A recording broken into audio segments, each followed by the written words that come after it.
안녕하세요. 혹시 미국 역사에서 가장 유명한 서부개척 탐험이 사실은 끔찍한 괴물들과의 전쟁이었다면 어땠을까 상상해 보신 적 있나요? 오늘 우리가 함께 파헤쳐볼 보드게임 서부 탐험대가 바로 그 상상에서 시작합니다. 우리가 알던 역사가 아닌 공포로 뒤틀린 세계로 지금부터 같이 들어가 보시죠. 게임을 딱 시작하면 마주하게 되는 문장입니다. 그냥 탐험이 아니라 철퇴를 내린다니. 여기서부터 분위기가 심상치 않죠? 이건 평화로운 탐사가 아니라 정말 잔혹한 전쟁의 시작을 알리는 그런 선언 같은 거예요. 이 게임이 어떤 게임인지 바로 이 한 문장이 전부 말해주고 있는 거죠. 이 게임의 핵심 설정, 이게 정말 기가 막힙니다. 우리가 아는 그 탐험가 루이스와 클라크가 맞아요. 하지만 그들의 임무는 지도를 그리는 게 아니라 서부를 잠식한 초자연적인 괴물들을 쓸어버리는 겁니다. 실제 역사에다가 이런 기괴한 공포를 섞어서 완전히 새로운 이야기를 만들어낸 거죠. 자, 그럼 첫 번째 섹션으로 넘어가 볼까요? 바로 살아남기입니다. 이 미지의 서부에서 플레이어의 첫 번째 그리고 가장 중요한 과제는 말 그대로 생존입니다. 기본적으로 이 게임은 협력 게임이에요.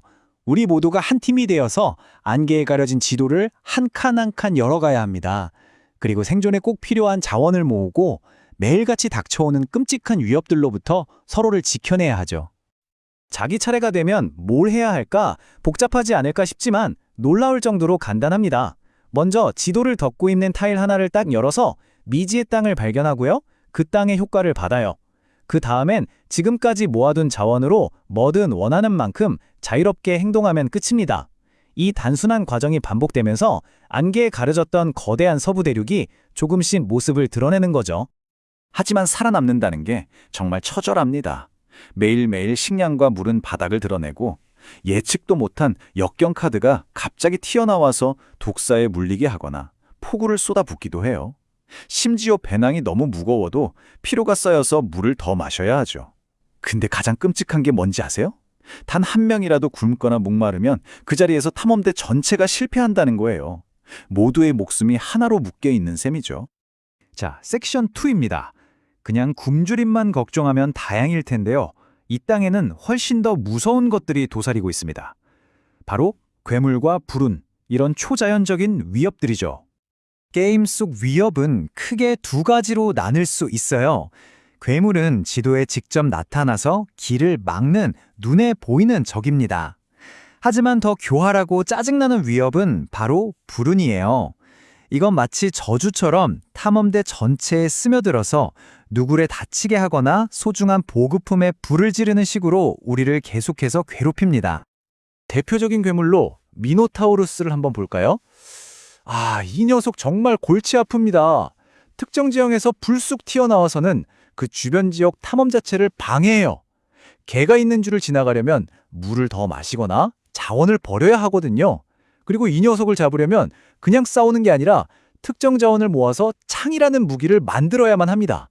심지어 파오나 시나리오에서는 이 미노타우루스를 3마리나 사냥해야 게임에서 이길 수 있어요. 자, 세 번째 섹션입니다. 근데 진짜 공포는 밖에서 덤벼드는 괴물이 아닐지도 모릅니다. 어쩌면 우리 안에 있을 수도 있죠. 바로 내부의 적, 배신자 이야기입니다. 우리는 지금까지 밖에서 덮쳐오는 끔찍한 괴물들과 싸워왔습니다. 하지만 만약 가장 치명적인 적이 바로 당신 옆에 앉아서 웃고 있는 동료라면 어떨까요? 이게 바로 말도나도라는 확장팩에서 추가되는 핵심적인 내용인데요. 플레이어 중 한 명은 비밀리에 악령의 신 배신자가 됩니다. 그리고 동료들을 속여서 이 탐험을 실패로 이끄는 임무를 맡게 되는 거죠. 이 슬라이드를 보시면 양측의 목표가 어떻게 다른지 딱 보이죠.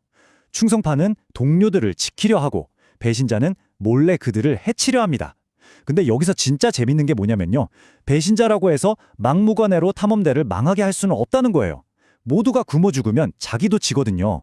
그야말로 아슬아슬하게 줄타기를 하면서 자기 목표를 달성해야 하는 거죠. 배신자의 방해는 정말 교묘하게 이뤄집니다. 예를 들어 볼게요. 누군가 나무 자원을 얻으면 관련된 대원의 생존 점수를 올릴지 내릴지 카드를 내야 하거든요. 충성파라면 당연히 점수를 더하는 카드를 내겠죠. 하지만 배신자는 점수를 빼는 카드를 내거나 좋은 카드를 내는 척하면서 카드를 뒤집어서 내는 식으로 다른 사람들을 속일 수 있습니다. 누구를 믿고 누구를 의심해야 할까요? 이 심리전이 정말 이 게임의 백미입니다. 자, 그렇다면 이 모든 고난의 끝에서 과연 어떻게 승리를 쟁취할 수 있을까요? 마지막 섹션, 승리 조건입니다. 승리 조건은 이 말도나도 확장을 쓰느냐 마느냐에 따라서 완전히 달라집니다. 기본 게임에서는 다 같이 힘을 합쳐서 시나리오 목표를 달성하면 와, 우리 이겼다 하고 끝나요. 하지만 말도나도 확장을 넣는 순간 이야기는 달라지죠. 공동 목표를 달성한 후에야 비로소 진짜 게임이 시작되는 겁니다.